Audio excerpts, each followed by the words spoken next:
Inilapit din ng Department of Agriculture sa mga probinsya ang murang bigas sa ilalim niya ng Rice for All program.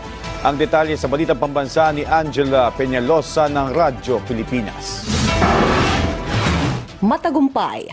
Ganyan ipinagmalaki ng Department of Agriculture ang unang araw ng pagbebenta ng murang bigas sa mga piling palengke sa ilalim ng Rice for All program. Sa katunayan, bukod sa mabilis maubos ang 40 pesos kada kilo ng bigas, sinabayan din ng rice retailers ang pagbebenta nito na malaking tulong sa mga mamimili.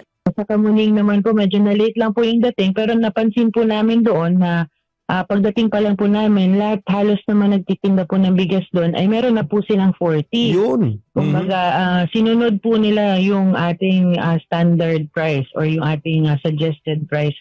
Nilinaw naman ng DA na hindi nila layunin na pabagsakin ang mga private retailer ng bigas, kundi magkaroon ng sapat na supply at abot kayang bigas para sa mga Pilipino. Bukod sa pagdaragdag ng mga pamilihan na nagbebenta ng murang bigas, target din ng DA na mailapit ito sa mga mamimili sa mga lalawigan.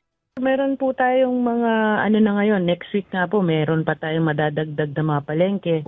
Ang goal po natin, ay lumabas hindi lang po dito sa Metro Manila at neighboring cities po sana. Buong mga major cities po sana and all regions sana makover po at meron pong magbenta doon ng ating Rice for All. Which is also the program po ng kadiwa ng Pangulo natin na nag-expand din po tayo ng kadiwa ng Pangulo centers and stores where they can buy po yung ating Rice for All and also po yung ating P29. Samantala, posibleng mapadali na ang bentahan ng agricultural products sa pamamagitan ng social media app na Facebook. Sa programang Ronda Pilipinas, sinabi ni Magsasaka Outlet Representative Attorney Alger Kabatbat na plano nilang gumawa ng Facebook chat para madaling maibenta ng mga magsasaka ang kanilang produkto.